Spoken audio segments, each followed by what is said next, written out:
la possibilité de faire ce que je fais, c'est-à-dire d'aller chercher la même chose dans un état ultérieur, est évidemment lié à cette espèce de stabilité dans la variance, et dans les N'avoir plus de vie. se lever, quitter son domicile, traverser d'un pas décidé Orthographe, c'est diabolique. Mal dit. On voit qu'il s'agit d'une correspondance privée. J'ai été très touché par votre article dans époque. Tous les détails Et puis, on voit ce qui était peut-être d'interrogation, ce que j'ai dit aussi dans ajout mes commentaires qu'on a parfois. d'une c'est écriture donner à beaucoup plus lire, petite, donner à entendre la lecture d'un manuscrit. Seulement En général, l'inconcevable lieu. certaines choses suffisent. Et de son complément, d'une addition, d'une modification. Je Voilà, ne récuse la règle pas du de tout la la notion transmission de la diplomatique, c'était l'usage à l'époque cohésion où j'ai commencé dans le métier, de il n'y avait pas de l'œuvre, photocopieuse.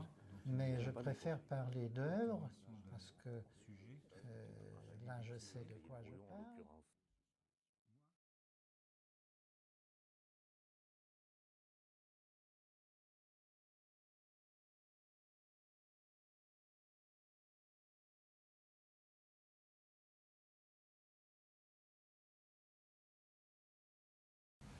l'occurrence, Il s'agit apparemment d'un premier brouillon réalisé sur des feuilles de papier découpées dans du papier format standard de qualité tantôt papier machine, tantôt papier écriture, mais sans qu'il y ait une signification dans la répartition des types de papier. On emploie aussi bien du papier écriture pour écrire à la machine que du papier machine pour écrire à la main. L'outil est toujours une pointe sèche du type stylo bille, de noir, rouge, quelquefois au crayon je crois. L'intéressant est le découpage parce qu'il souligne l'aspect d'unité de base de la feuille. On arrive à des découpages tout à fait inhabituels, de longues lanières perpendiculaires, parce que la feuille doit épouser l'écriture et l'écriture épouser la feuille. Et c'est en même temps un élément de base textuel, parce qu'il peut y avoir sur une feuille deux textes, mais il n'y a jamais, pour ce que j'en ai vu, de nouvelles rédactions sur un seul feuillet. Chaque nouvelle version fait l'objet d'un feuillet qui lui est attribué. Alors tout ça, évidemment, demanderait à être interprété en détail. Note brève pour le réalisateur du film. C'est un genre un peu hybride qui n'est ni vraiment un scénario, ni vraiment un résumé. Et on peut mettre en rapport avec ce projet deux remarques. D'abord, il a pu avoir une certaine influence sur la rédaction qui est faite en phrases brèves, chacune indiquant un moment du mouvement. Mais il n'y a aucune indication pour la caméra. En revanche, ce qui est intéressant, c'est que les seules indications extratextuelles sont des indications de voix assez détaillées, et on verra que dans le texte elle-même, la voix joue un rôle à la fois en tant que souffle, en tant qu'articulation qui a des propriétés d'énergie, de douceur, et puis en tant que posture d'énonciation, parce qu'il y a quelqu'un qui parle à côté, quelqu'un qui parle qui présente un récit à la troisième personne, qui change, et il se noue une espèce de dialogue à plusieurs voix, qui est repris d'ailleurs sous d'autres formes sur le feuillet suivant, avec des notions moi, je, désignant des interlocuteurs, des postures d'énonciation. Un homme chez lui puis dans la rue, donc on indique simplement le cadre de la scène. Le reste est constitué sur un mouvement en 3 étapes, la sortie proprement dite, le mouvement de marche qui conduit le personnage face au Louvre, et un arrêt et un début de réflexion dans cette confrontation de l'observateur avec le musée. Alors, on le verra, peut-être un souvenir de ce que c'est qu'un film, traverser très vite, ça c'est tout le mouvement qui constitue la dynamique de ce passage. Son quartier, le 5e arrondissement. C'est une indication un petit peu pittoresque. D'abord, le 5e arrondissement n'est pas un quartier, et puis c'est plutôt pour un étranger qu'on dirait c'est le 5e arrondissement que pour un habitant du quartier. Je ne sais pas trop comment l'interpréter, mais c'est amusant. À ce moment-là, en marge est posée la voix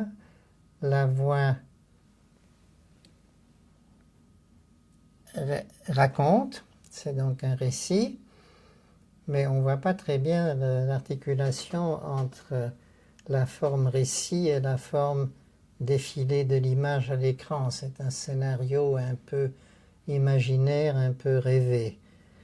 Et en dessous, il y a une précision, ce sont ces qualités de timbre qui intéressent l'auteur, voix d'homme. La scène ensuite pour rejoindre enfin le Louvre où il s'arrêtera. C'est donc le point d'arrivée du mouvement. Face au musée, avant d'y pénétrer par l'ancienne porte d'entrée. L'ancienne porte d'entrée, il y a là quelque chose que je ne comprends pas puisqu'on me parle en même temps de la pyramide, donc l'ancienne porte d'entrée en principe a disparu. On le verra visiter le musée et en sortir peu de temps après et y pénétrer à nouveau, mais par la grande pyramide. Alors il y avait peut-être encore un accès possible latéralement, je ne sais pas. Il en sortira pour y entrer. Enfin, il y a un mouvement de va-et-vient entre l'entrée et la sortie du musée. Et maintenant intervient un nouveau personnage. Dehors, une femme l'attendait. On la verra pour la première fois. Oui, ça paraît aller de soi dans le récit. Un silencieux dialogue s'était auparavant engagé entre elle et lui. Et donc on est sorti tout à fait du cadre d'un projet cinématographique, puisqu'il y a eu un silencieux dialogue avec une femme qu'on n'a pas vue et que le personnage lui-même n'a pas encore rencontrée. En tout cas, on ne nous décrit pas leur rencontre physiquement. Le dialogue précède la rencontre. 2 voix solitaires, nous voilà dans la voix qui n'est plus celle du commentateur off, surprise dans la candeur de leur connivence et dans leur commun secret. Et si ce n'était pas, et si d'ailleurs n'était pas l'épreuve cruelle d'un perpétuel commencement. Là, on est complètement sorti du récit de l'action par 2 étapes, un dialogue intérieur distribué entre 2 personnages qui ne sont plus visibles dans le récit, et une réflexion sur la position de l'individu dans sa rencontre et sa séparation avec l'autre, les deux étant toujours représentés par des voix, et en marge, verticalement, d'abord parallèlement au texte, on lit une voix d'homme se fera entendre, d'abord, puis une voix de femme, et en suscription perpendiculaire, une autre voix, celle d'une femme, se fera entendre.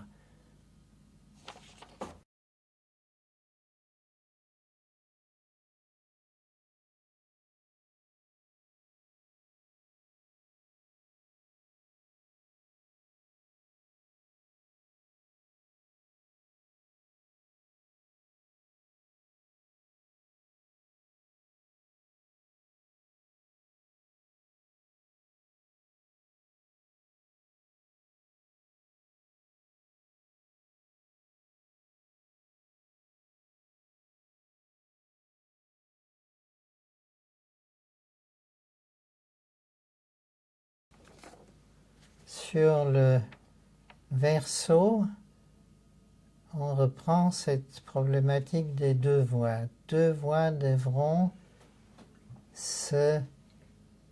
d'abord celle de l'homme,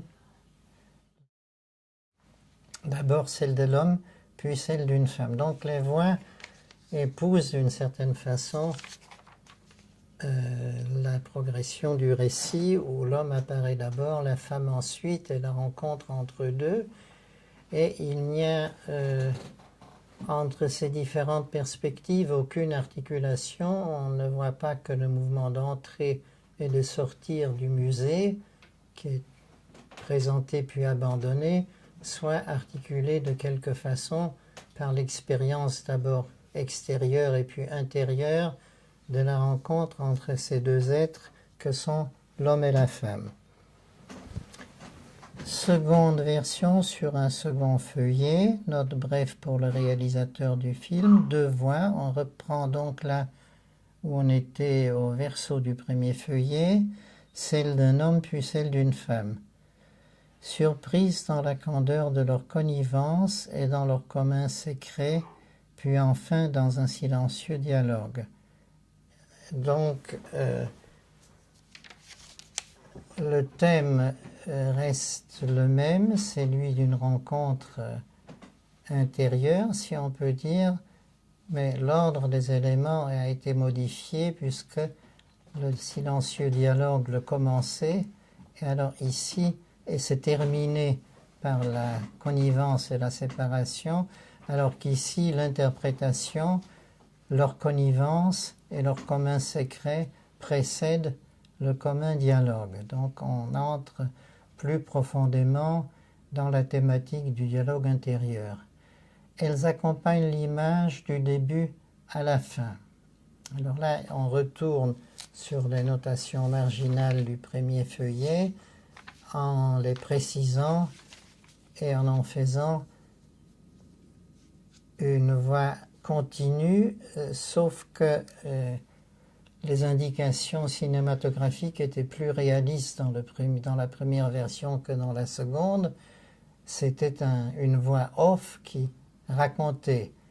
Alors ici, il s'agit de deux voix qui accompagnent l'image du début à la fin, mais on ne sait pas ce qu'elles se disent. Dans le vieux parc solitaire et glacé, deux ombres ont tout à l'heure passé. On n'entend pas leur voix, mais on sait ce qu'elles pensent.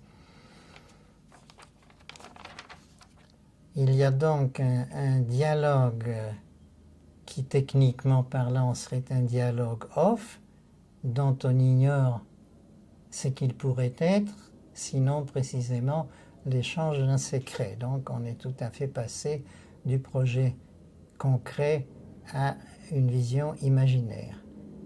Alors le passage est coupé par un trait horizontal et on reprend sous forme du récit la thématique du premier feuillet.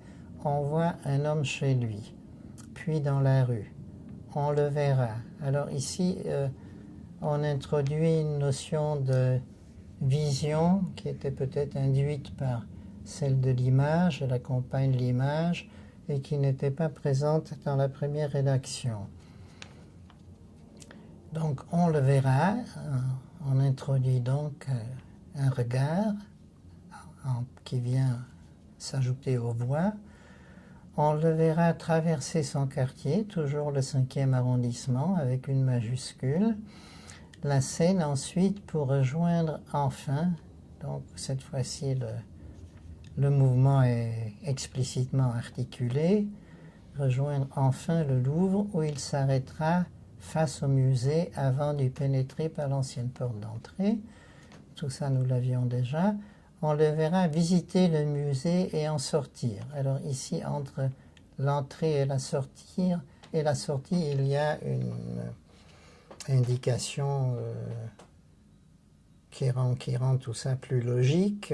Il a entre-temps visité le musée. Donc on explicite les raisons de son action. Y pénétrer à nouveau, mais par la grande pyramide, il en ressortira précipitamment peu après. pour le moment, ces allées-venues restent inexpliquées. Dehors, la femme dont on avait entendu la voix l'attendait. Alors, on commence à se préoccuper de l'articulation entre le plan sonore et le plan visuel. La femme qui l'attendait, qui avant était totalement anonyme, c'était juste une figure, et maintenant la réalisation, l'incarnation de la voix qui est supposée parler, on ne sait pas de quoi,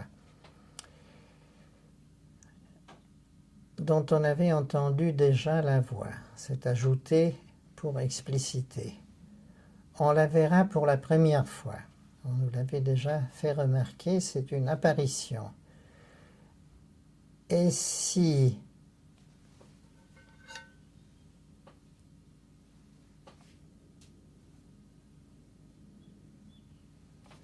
n'était que l'épreuve, et si l'adieu n'était que l'épreuve cruelle d'un perpétuel commencement. Donc on retrouve les différentes strates, les différents niveaux du texte, une pensée qui se libère du récit et qui porte sur quelque chose qui n'est absolument présent jusqu'ici, ni dans le récit, ni dans l'image, c'est l'adieu. Le fait même de la rencontre mobilise directement et sans aucun intermédiaire narratif celui de l'adieu. Et l'adieu lui-même est l'épreuve, c'est-à-dire quelque chose de négatif d'un recommencement. Alors il y avait en marge, on avait entendu jusqu'ici sa voix et cette inscription est cancellée et introduite dans le texte pour être perçue d'emblée à la lecture. Troisième version, cette fois-ci les indications de régie sur les voix n'existent plus. La feuille au début est séparée d'un espace vide par un trait horizontal, donc on est bien dans la pratique de l'encadrement du texte, ça saisit dans un cadre. Alors, cette fois-ci, on continue une démarche d'explicitation. Les positions qui étaient simplement esquissées commencent à trouver une justification par l'activité du personnage. Il est chez lui parce qu'il est assis à sa table de travail.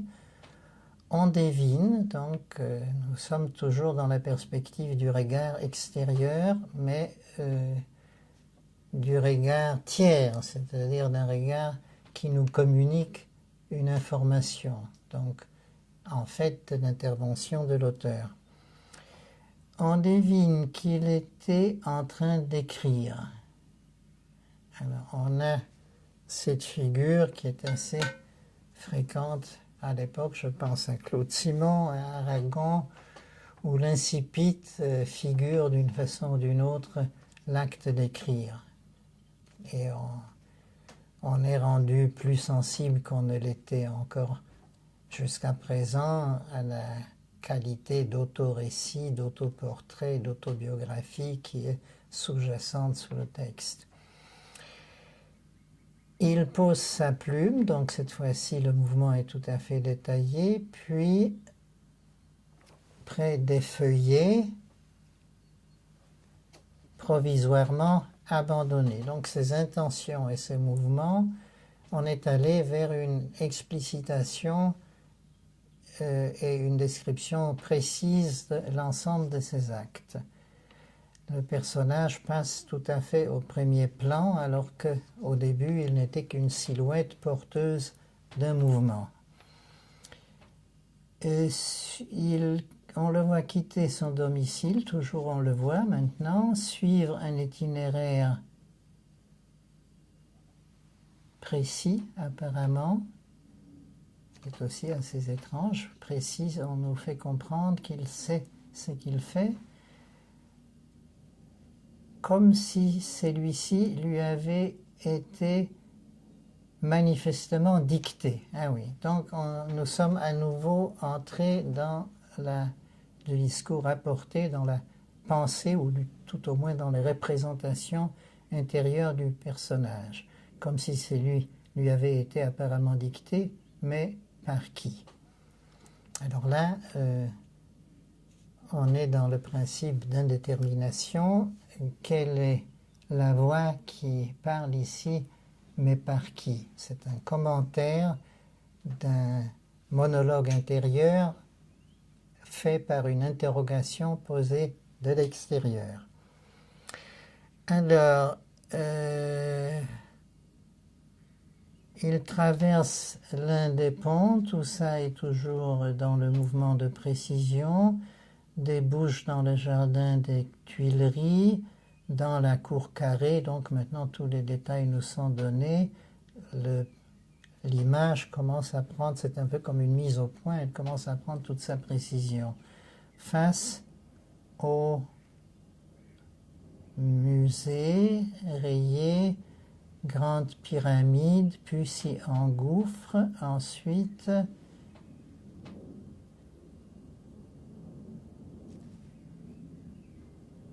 principale entrée du musée aujourd'hui.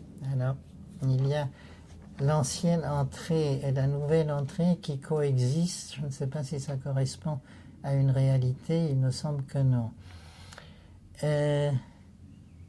Puis s'y engouffre ensuite la lumière. On a le sentiment qu'il y a un effet d'attraction de la lumière qui traverse la pyramide. Puis s'y engouffrer, c'est toujours un mouvement vif quand il entre. Ensuite, par la grande pyramide, principale entrée du musée. Alors, il y a une petite esquisse du mouvement qui reprend traverser la Seine, atteindre le Louvre et s'y engouffrer ensuite, qui résume ce passage en une ligne. Alors, on change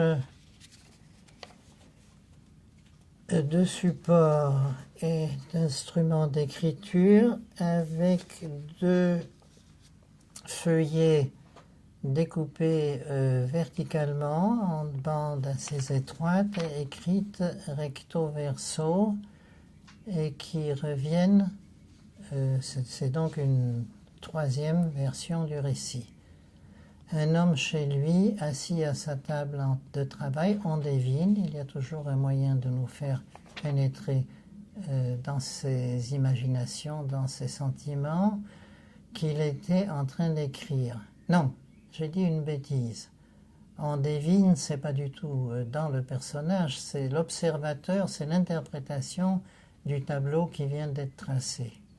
On nous explique une voix extérieure qui n'est plus celle de la bande sonore mais de l'écrivain, nous explique ce que l'image veut dire. Il était en train d'écrire, on le verra, toujours la posture du regard, traverser rapidement la scène. Le mouvement est ici un peu accéléré, les détails disparaissent. Traverser d'un pas allègre, décidé. Son quartier, il est réduit maintenant au stade d'un nom. Rejoindre les Tuileries, alors les Tuileries sont restées. S'arrêter un instant face à la grande pyramide de verre du Louvre. Alors, le mouvement est toujours suivi, on arrive à cet instant d'arrêt, sauf que maintenant, le face-à-face avec le Louvre est rendu plus précis parce qu'on nous explique que la grande pyramide du Louvre est une pyramide de verre, ce qui est évidemment important pour tout ce qui est extérieur, intérieur, lumière, et ainsi de suite. S'engouffrer, il y a une grande fixité du verbe. C'est assez curieux. Lumière, voilà revenu motif de lumière donc, qui vont de l'intérieur vers l'extérieur. La pyramide est illuminée. Et ensuite passer par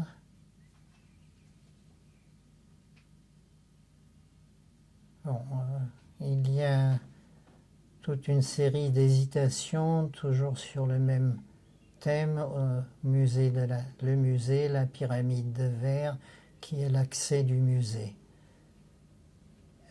C'est assez intéressant en ce sens que l'accès au musée et la pyramide de verre, tant qu'on les considère simplement du point de vue du récit, n'offre aucune résistance, si on peut dire. Or, il y a ici un travail d'écriture qui n'arrive pas à donner la forme précise à ce qu'on veut nous montrer. Le tout est cancelé par une diagonale qui va de haut en bas. Alors, verso. Alors, on reprend, on retrouve toujours la même caractéristique. Toute version, on est dans la 4e, je crois, a son propre espace matériel, son propre espace sur la feuille. Un homme chez lui, assis à sa table de travail, on devine qu'il était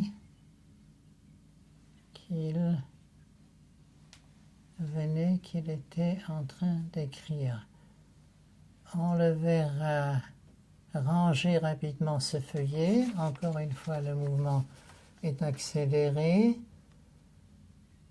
Quitter son domicile, traverser d'un pas décidé, cette fois-ci l'adjectif est fixé, son quartier, on a abandonné le 5e arrondissement, qui était au fond une digression, puis la Seine, atteindre le Louvre. Donc le mouvement est ici réduit à ces éléments essentiels. Il y a à la fois une plus grande décision dans l'écriture et un plus grand dépouillement dans la description du mouvement.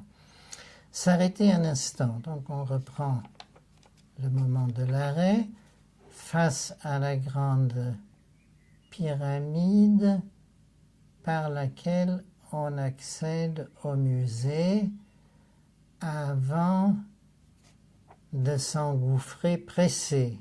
Voilà pourquoi c'était ce verbe. Il s'engouffrait parce que c'était un mouvement rapide. S'engouffrer à son tour. À son tour, c'est pas parce que c'est son tour, c'est parce que c'est le mouvement, c'est la séquence. C'est maintenant le tour du mouvement. S'engouffrer pressé, on entre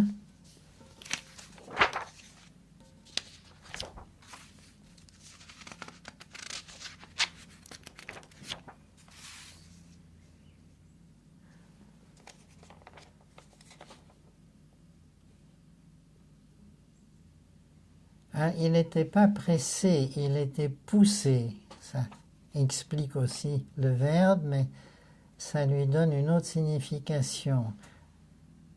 On eût dit. On retrouve ici l'idée qui était esquissée, je crois, dans la seconde version, qu'il obéit à une prescription. On avait dit guidé comme guidé, on ne sait pas par qui. Et ici, il est encore mu par une force extérieure qui ne fait plus l'objet d'une interrogation, mais qui reste mystérieuse. Par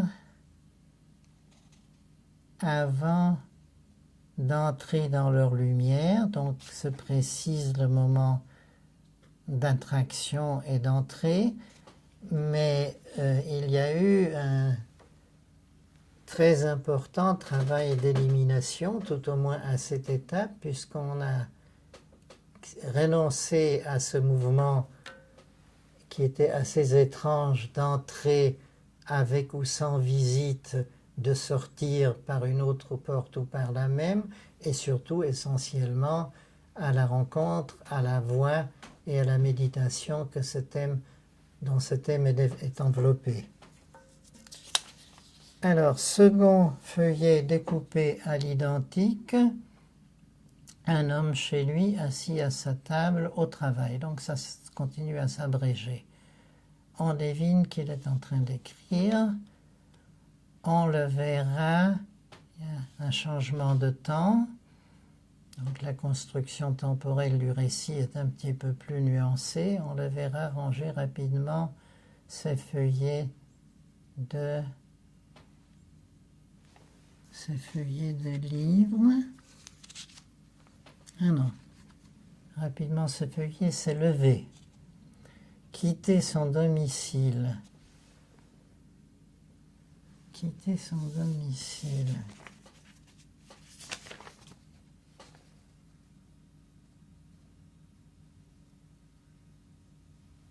Oui, et avant c'était chez lui. C'est devenu quelque chose d'un peu plus administratif. C'est pas chez lui, c'est son domicile, c'est dépersonnalisé. Et d'ailleurs, on retrouve le 5e arrondissement. Donc, on a une description qui s'extériorise davantage. Traversée d'un pas décidé, on l'avait déjà. Son quartier, le 5e arrondissement, abrégé, puis la Seine, atteindre le Louvre. Donc on voit que toute la première partie du récit est d'une assez grande stabilité. On a l'impression qu'elle est réécrite simplement pour pouvoir revenir dans le mouvement de la narration et dans l'épisode du Louvre qui lui est véritablement le but visé et où les choses vont commencer à se passer. Mais on n'y entre jamais directement, il y a toujours le mouvement d'écriture qui démarre au même point et qui traverse les mêmes étapes sans y changer grand-chose, mais il le faut pour arriver à une nouvelle écriture. C'est un phénomène de relance répétitive.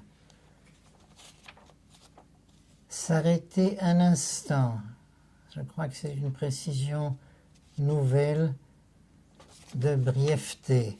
Et on porte donc davantage l'accent non pas sur le vis-à-vis, non pas sur la contemplation de la pyramide, mais sur le mouvement du personnage et du récit. S'arrêter devant la grande pyramide par laquelle on accède au musée.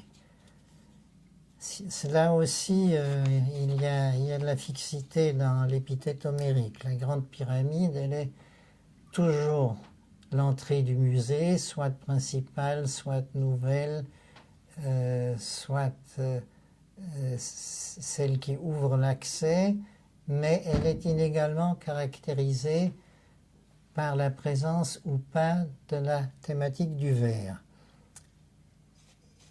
Ici,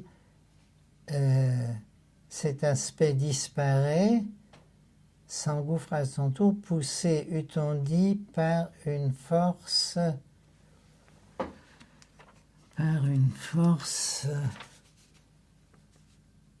vive. Donc, la poussée est renforcée pour les forces du jour, avides d'énoncer de leur lumière intense et d'attirer vers un monde souterrain échappé au temps où l'homme est demeuré le créateur incontesté, où Dieu abdique. Donc on a, au tournant décisif du texte, là où véritablement quelque chose se passe, il y a un changement considérable. L'accent est totalement détaché de l'épisode de la rencontre, du monologue intérieur, du dialogue secret. Il se porte entièrement, cette fois-ci, sur la thématique du musée, qui est une thématique contrastée.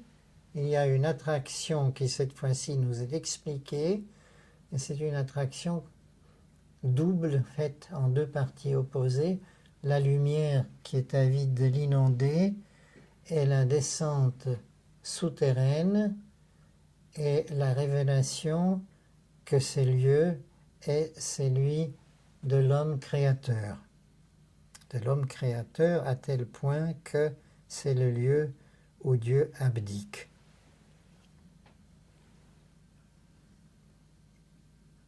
On est après les lumières qui inondent, on passe dans l'obscurité, sous terre, dans un espace échappé au temps. Donc il y a une thématique décisive, tout à fait nouvelle, qui arrive, pour moi en tout cas de façon inattendue, au bout de ce petit lambeau de papier. La feuille suivante, on garde toujours le bic rouge, mais on passe au format d'une feuille complète pour la première fois. Elle est également, comme certaines qui l'ont précédée, rétranchée de l'écriture antérieure par un trait horizontal qui la sépare du vide de la feuille blanche. On retrouve la recrudescence, la répétition, la résurgence, un homme chez lui, assis à sa table de travail. On devine qu'il était en train d'écrire, rien n'a changé. On le verra ranger rapidement. Alors ici, il y a encore un petit qualificatif qui accélère. Au fond, le mouvement qui l'attire vers le Louvre est de plus en plus fort. Ces feuillets à peine noircis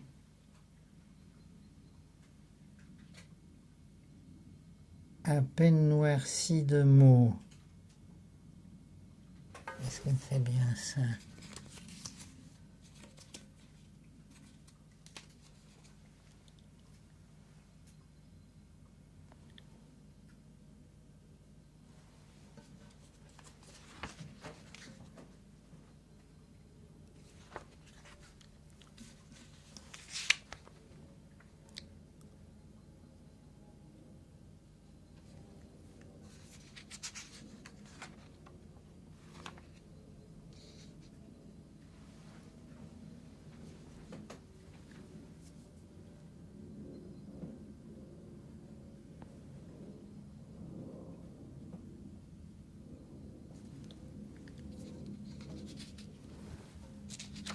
Ça.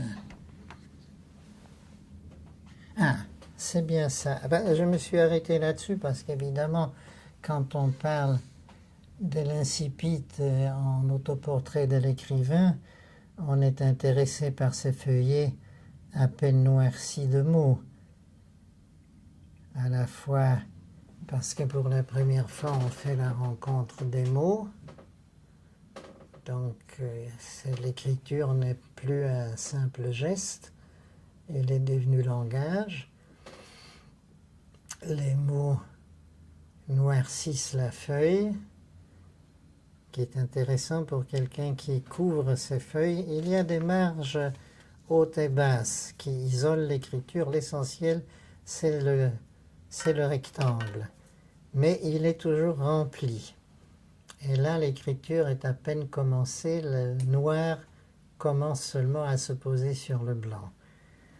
Donc, l'acte d'écrire est symbolisé de façon beaucoup plus profonde. Alors, s'élever, quitter son domicile, traverser la rue d'un pas décidé, son quartier, le 5e arrondissement, écrit cette fois-ci en toutes lettres. Il y a quelque chose qui l'attache à cette expression que je ne comprends pas. Puis la Seine, atteindre le Louvre, s'arrêter un instant devant la grande pyramide. Alors, cette fois-ci, la pyramide retrouve ses attributs de verre, dont la transparence à la transparence, il cherche avec de nombreuses reprises à la qualifier. La transparence du verre, le plus fin. La transparence est partielle. La transparence a la qualité. Bref, il travaille cette fois-ci, non seulement il s'arrête sur le thème du vers, mais il travaille assez laborieusement sur la qualité, la tessiture, l'effet de transparence, et par lequel on pénètre au musée, à l'intérieur du musée, s'y engouffrer.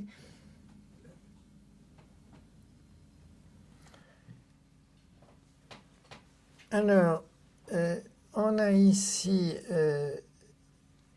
un changement dans le point des différentes parties, et puis aussi un peu de mosaïque, un changement de point en ce sens que le mouvement qui nous conduit vers ce qui est important, c'est-à-dire vers le Louvre, est ici dépouillé, à part cet épisode de l'écriture qui au contraire devient important. L'arrivée devant la pyramide se fait beaucoup plus vite, et alors l'arrêt devant la pyramide est beaucoup plus important sur le plan cette fois-ci de la vision. Et il y a un travail assez laborieux qui est d'ailleurs marqué par quelque chose qui n'est pas très fréquent jusqu'ici, par des tentatives de version en marge, et tous ces changements portent sur la définition, la description de la transparence de la pyramide. Originelle, enfin, il y a le verre le plus fin, on évoque un cristal pendant un moment particulier, etc.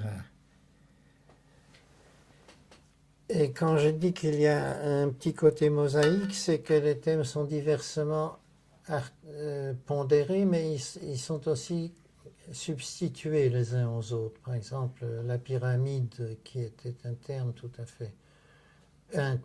à fait accessoire dans la première version, devient ici un élément clé du montage. Un élément clé parce que le musée lui-même a complètement remplacé le thème des voix et de la rencontre et de la femme, et va donc faire l'objet à son tour d'un travail et d'un développement. Alors, il s'y engouffre à son tour, poussé maintenant par toutes les forces vives du jour, avives d'inonder de son vive lumière les plus obscurs coins. On a vraiment un exemple modèle du développement d'un motif qui est enrichi, développé après avoir fait l'objet d'une simple apparition sur les pages précédentes. Et alors on nous explique maintenant la force qui le pousse n'a plus rien de mystérieux, elle est au contraire magnifiée et définie de la façon avec beaucoup de force. Alors, il y avait, comme je l'ai noté tout à l'heure, une dualité dans l'image du Louvre qui était celle de la lumière et de l'ombre. Et alors, la lumière ici a triomphé de l'ombre. Un des thèmes a dévoré l'autre. Et l'intense lumière dévore les plus obscurs du jour, avide d'inonder. Avide d'inonder. De son intense lumière, les plus obscurs coins d'un monde souterrain, échappé au temps, à la fois obscur. Ben non, ça ne va plus, et donc c'est raturé tout de suite, correction immédiate. Un monde souterrain échappé au temps, ça oui, ça reste, et dont l'homme demeure où Dieu abdique. Et alors ce monde est fabuleux un instant, et puis fabuleux est rayé parce que fabuleux, ça ferait de lui une fable, quelque chose qui relève du statut du conte, de l'imaginaire, alors qu'il est bien là et plus réel que Dieu lui-même. Un créateur incontesté et que le regard découvre, émerveillé, tout ça est supprimé parce que il n'y a rien à ajouter à la domination du créateur. Cette espèce de commentaire de mode d'emploi à l'intention du lecteur est superflu et il disparaît. Alors, une autre version, cette fois-ci, la feuille est prise coupée à l'italienne. On revient à l'encre noir-bleu. Il y a toujours le phénomène de résurgence. Un homme chez lui, assis à sa table de travail. On devine qu'il était en train d'écrire.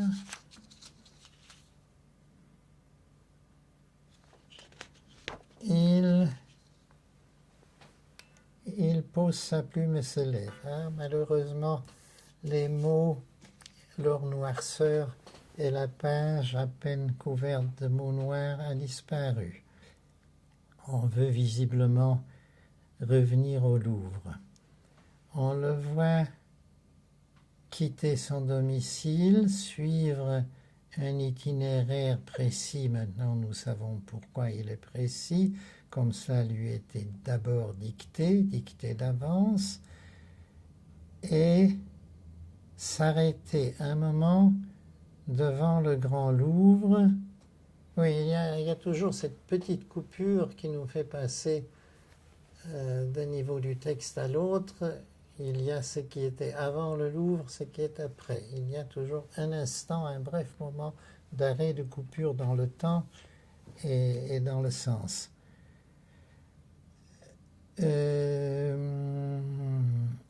Regarde. Alors là, ça devient difficile parce que les corrections tout à coup se font nombreuses.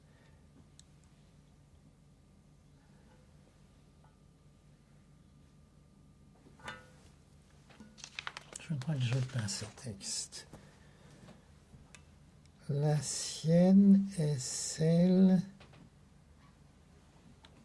Une voix off, pardon. Là, c'est intéressant. Il y a un retour de la voix, malheureusement, surchargée de rature. La voix off, la sienne, est celle de la jeune... Ça ne peut être que la jeune femme.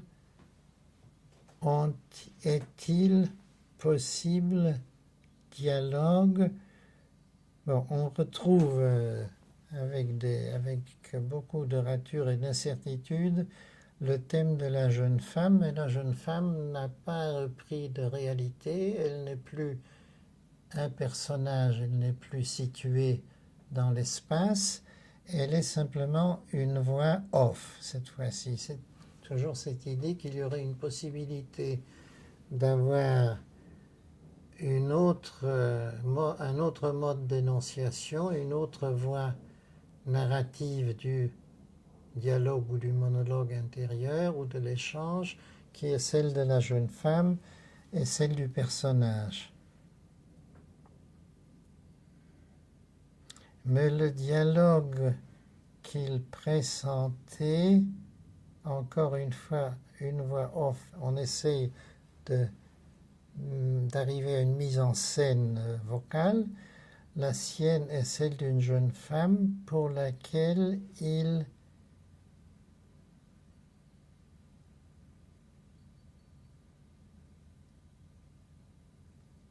je n'arrive pas à le lire. Ah, ça continue au... Oui, je suis bien au verso.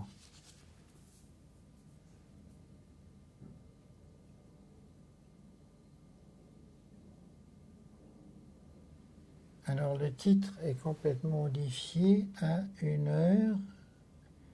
Alors à 1h, je n'arrive pas à le lire. Et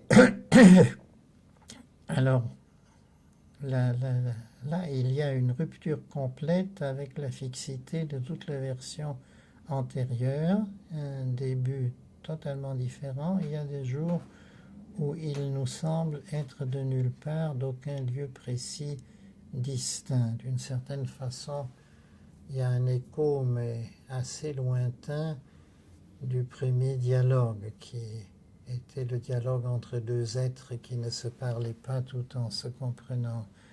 Des jours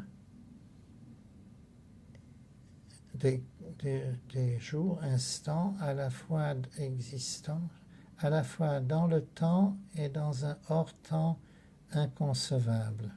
Bon, on retrouve cette incertitude de l'être, mais sous une forme tout à fait directe et dans un récit qui n'en est plus un, mais qui est une réflexion.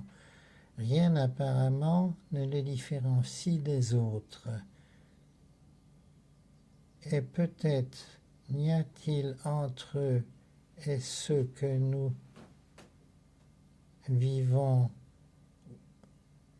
et ce que nous vivons ou vivrons aucune différence, sauf cette voix. Voilà la voix. Inidentifiable, à peine intelligible, mais si insistante. Non, mais si. Ben.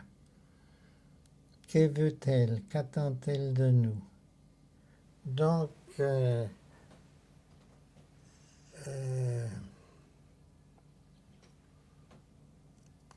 cette espèce de vie intérieure qui s'incarne dans une voix est reprise sur un mode complètement différent. Il n'y a plus ni cinéma, ni mise en récit, mais une méditation sur l'accident et le permanent, sur le maintenant et le toujours, sur le fait que des instants hors du réel ne sont peut-être pas discernables des instants du quotidien, dans un temps et dans un hors-temps. Sauf cette voix, que veut-elle? Indéfiniment, elle dit le lieu d'une rencontre, l'heure venue des retrouvailles. Là, on retrouve, mais sous une forme tout à fait médiatisée, sous la forme d'une réflexion, le thème de la rencontre et des retrouvailles et de l'échange de voix qu'il a représenté dans les versions antérieures. Alors, il y a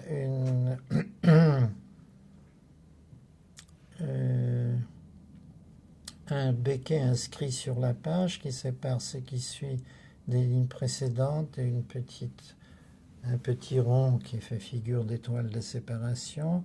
Je n'ai pu pas dire aujourd'hui qu'il s'agissait d'un rêve. Et donc, c'est encore une toute autre position. Il y a un aujourd'hui et un passé dont on ne sait pas s'il a existé. Je ne puis dire non plus entendre.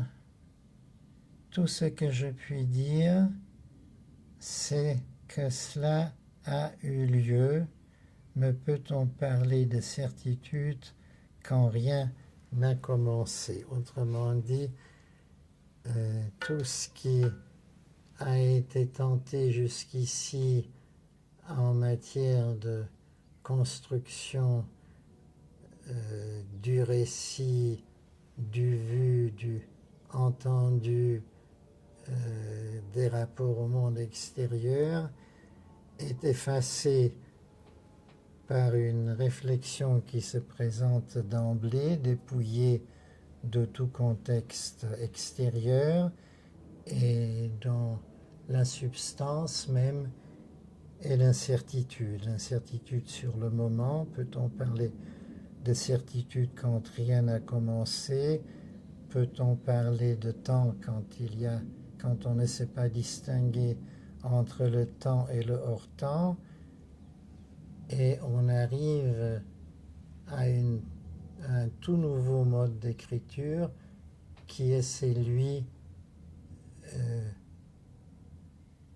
de la réflexion sur le ne pas connaître. Tout ce qu'on peut dire, c'est que cela a eu lieu, mais on ne sait ni quand, ni où, ni comment, ni ce que c'était.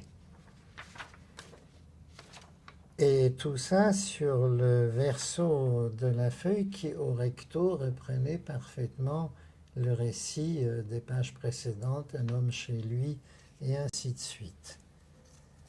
Alors, nous avons une feuille dactylographiée qui revient sur la première, note brève pour le réalisateur du film.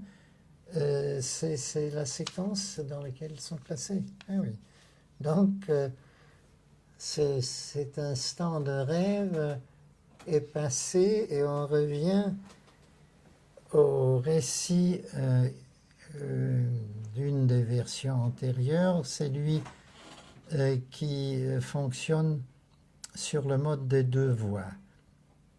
Deux voix, celle d'un homme puis celle d'une femme, surprises dans la candeur de leur connivence et dans leur commun secret, puis engagées dans un silencieux dialogue. Oui,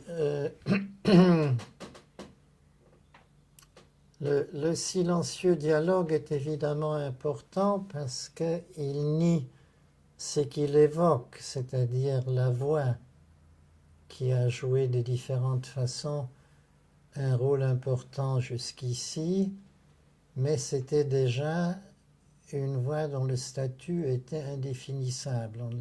On ne savait pas comment ces deux voix communiquaient entre elles, et elles sont un peu comme le Louvre qui était fait partie de lumière, partie d'ombre. Elles sont faites partie de son, partie de silence, et donc ce sont des voix qui sont autre chose que des voix. Elles accompagneront l'image du début à la fin. On se demande évidemment comment un réalisateur pourrait accomplir cette prescription de faire accompagner le récit par un récit silencieux. Alors, on reprend les petits morceaux, les petites pièces du récit. On voit, donc cette fois-ci, c'est toujours la présence de l'observateur qui détermine l'énonciation. Un homme, puis dans la rue, traverser son quartier, le 5e arrondissement résiste à toutes mes critiques, la scène ensuite pour rejoindre enfin. Alors, on voit bien qu'à son tour, enfin, tout ça, c'est le même mode de marqueur d'un instant, d'une séquence. Le Louvre, il s'arrêtera, c'est l'arrêt. Avant d'y pénétrer, revoilà l'ancienne porte d'entrée, on le verra visiter le musée. On comprend bien que le terme de voir ici est purement convenu. Il n'était pas question de le voir parcourir le musée. C'est simplement, on voit bien, on voit ce qu'on veut dire. Et en sortir, y pénétrer à nouveau. On retrouve le mouvement qui paraissait abandonné et qui n'avait jamais trouvé sa raison d'être, d'entrer et de sortir. Il en ressortira précipitamment, alors que jusqu'à présent, c'était l'entrée qui s'engouffrait rapidement, vivement. Cette fois-ci, il y a toujours cette vivacité, mais dans le mouvement inverse. Il y a un fait de porte battante. La femme dont on avait entendu la voix, cette voix silencieuse qu'on entend off, l'attendait déjà. On la verra pour la première fois, on nous avait bien expliqué ça, donc elle reprend tous ces attributs de la première version. Elle a une présence physique, elle est présente dans un lieu, elle accomplit une action, elle a l'attribut d'une action, un actant, elle attend. Et si l'adieu n'était que l'épreuve cruelle d'un perpétuel commencement, ça c'est une phrase que j'ai déjà commentée.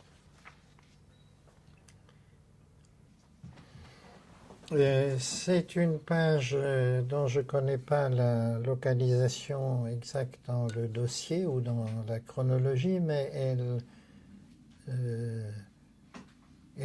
reprend évidemment les deux fils, le récit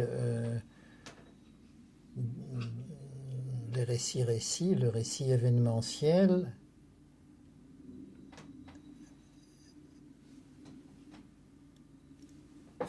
argument film Louvre, donc l'idée qu'on présente un mini-synopsis, un résumé d'un projet de film, et le double en tête est très parlant, puisqu'il y a d'ailleurs opposé par leur couleur, en noir cela a eu lieu, donc le mot-clé de ce qu'on pourrait appeler l'autre face du texte, ou l'autre branche du récit, je ne sais pas exactement comment elles s'articulent. Elles sont tout à fait différentes tout en ayant des échos de l'une à l'autre.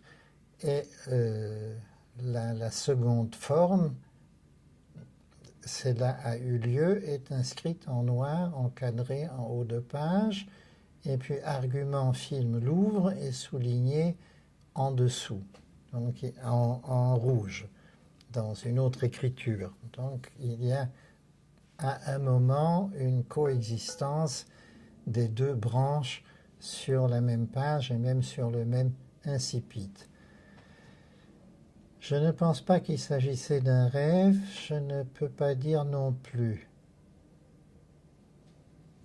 Oui, Jabès c'est un auteur que je ne connais pas du tout dans ses manuscrits. On a assez fortement l'impression de quelqu'un qui suit. Et une phrase qui ne se termine pas n'a rien de tellement discordant par rapport à son mode d'écriture.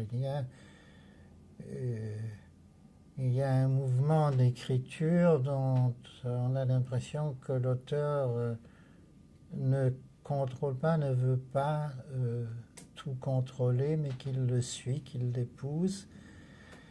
Et c'est aussi un peu pour ça, ou peut-être beaucoup pour ça, qu'il y a tant de modalités à la fois linguistiques et sémantiques qui désignent l'indifférenciation, l'incertitude.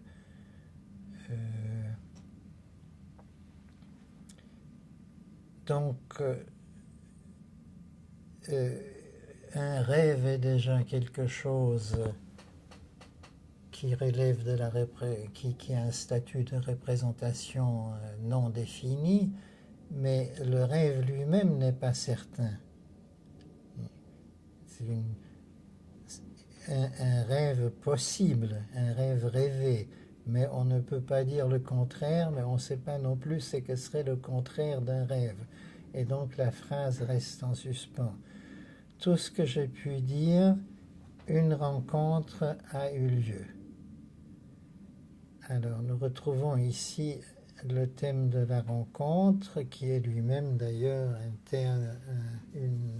thème qui se présente de façon très imprécise, en tout cas à ce stade, puisque c'était au départ une rencontre entre deux voix, donc entre deux désincarnations de personnages.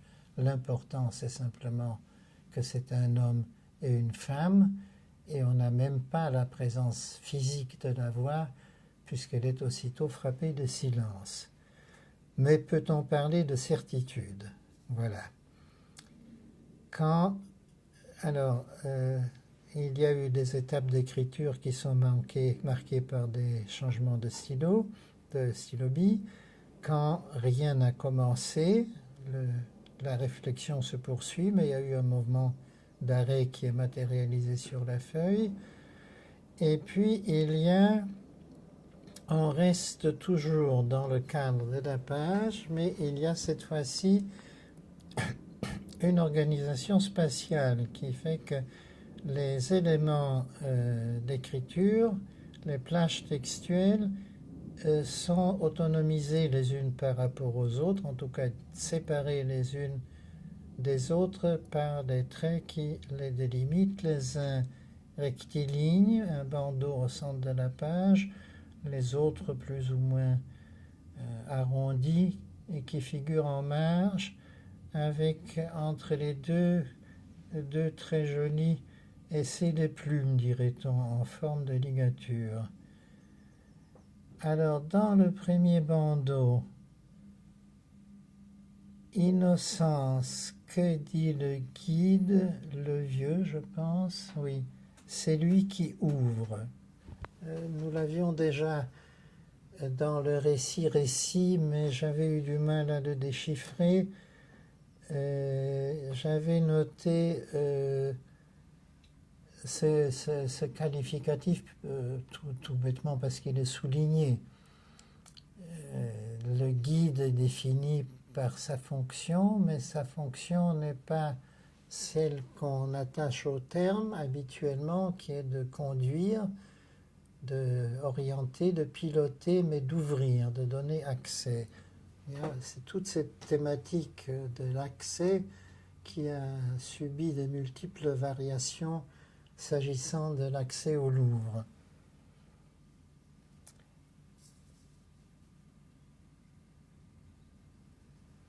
Il dit que la meilleure approche d'une œuvre d'art est une approche innocente, donc nous renouons avec le thème du musée, l'espace de l'art, l'espace où l'homme a une totale maîtrise parce qu'il est un créateur, et l'approche de l'art est une approche innocente, ce qui à première vue paraît être une banalité, mais qui a certainement un sens ici.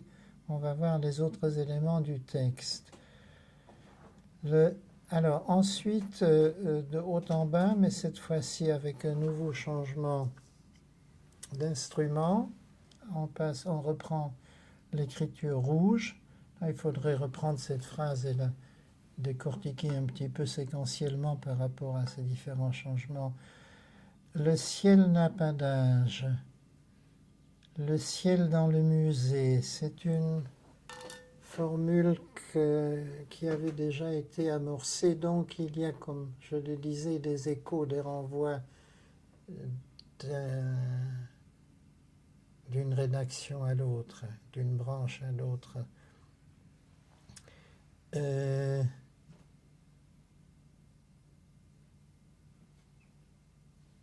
Je ne sais pas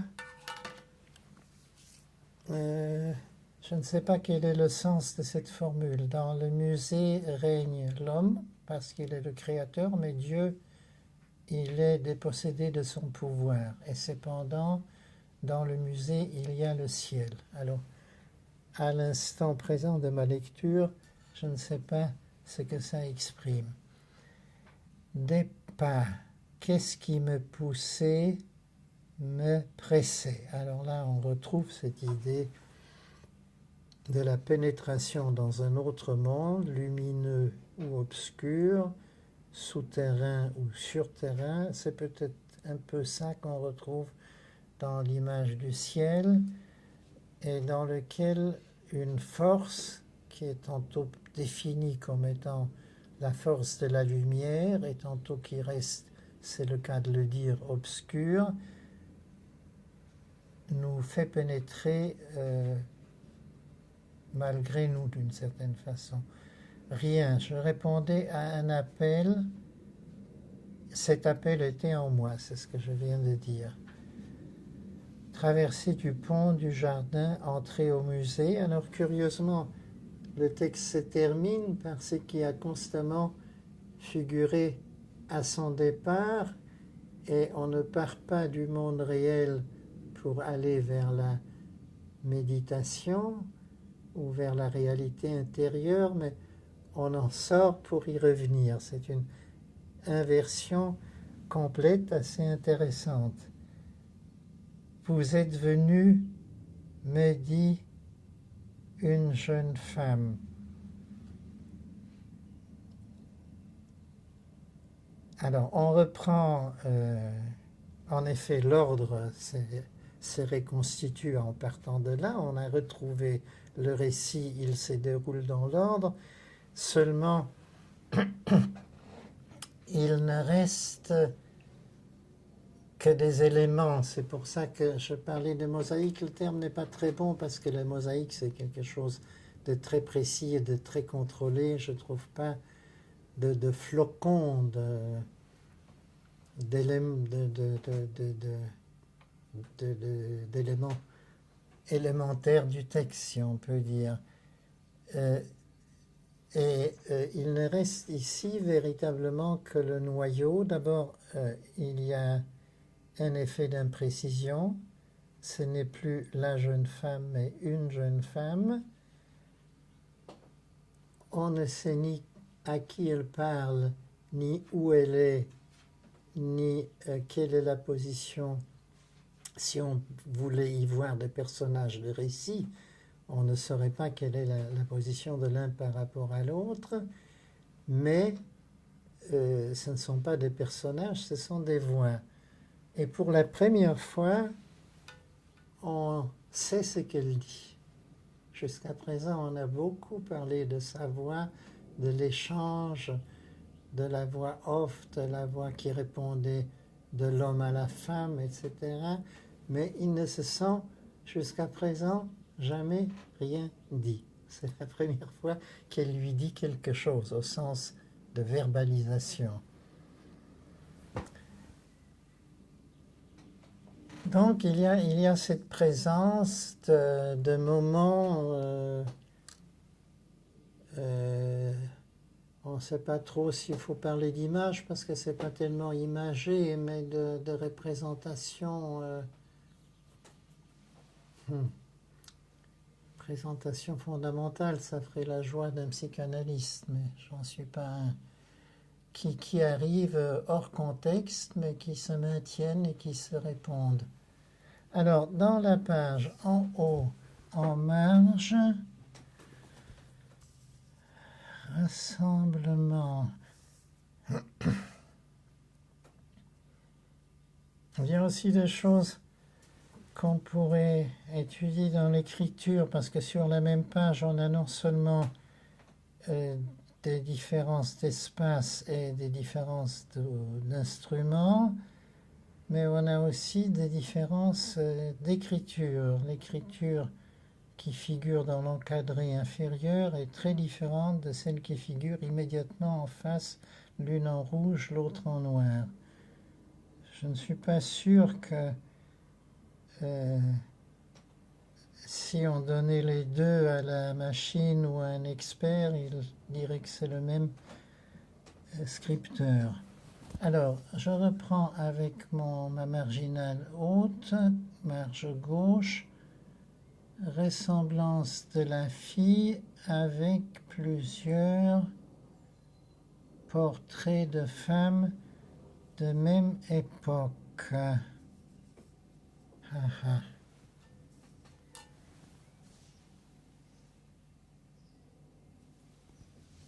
Qui est à chaque fois ni tout à fait la même, ni tout à fait une autre. Il y a un reflet.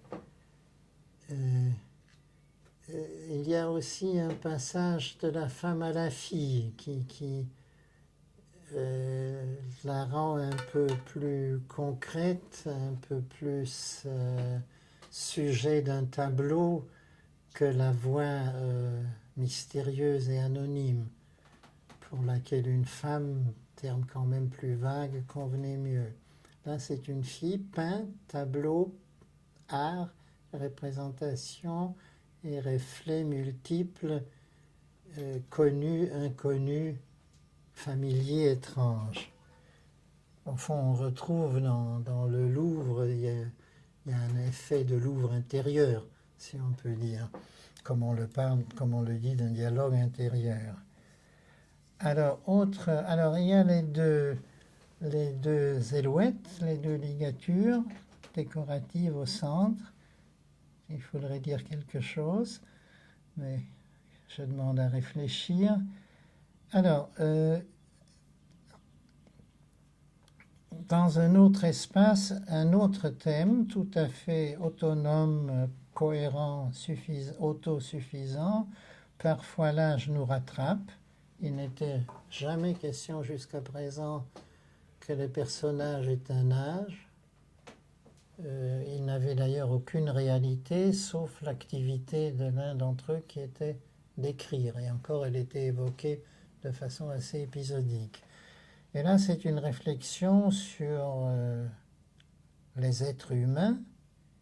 Donc, nous sommes à un tout autre niveau de pensée. Voyez ces vieillards qui tout d'un coup s'effondrent et tout leur corps avec eux. Donc, c'est une réflexion philosophique, si l'on veut, sur la destinée de l'homme à travers son âge, mais en même temps qui évoque un petit peu comme le tableau tout à l'heure, quelque chose de très concret. Ces vieillards qui tout à coup s'effondrent et tout leur corps avec eux. Pour une fois, on est en plein matérialité de l'image. L'âge les a rattrapés, l'âme aussi est surprise par l'âge, et là on revient de cette plongée dans la présence du corps charnel à ce qui est la vie intérieure de l'être.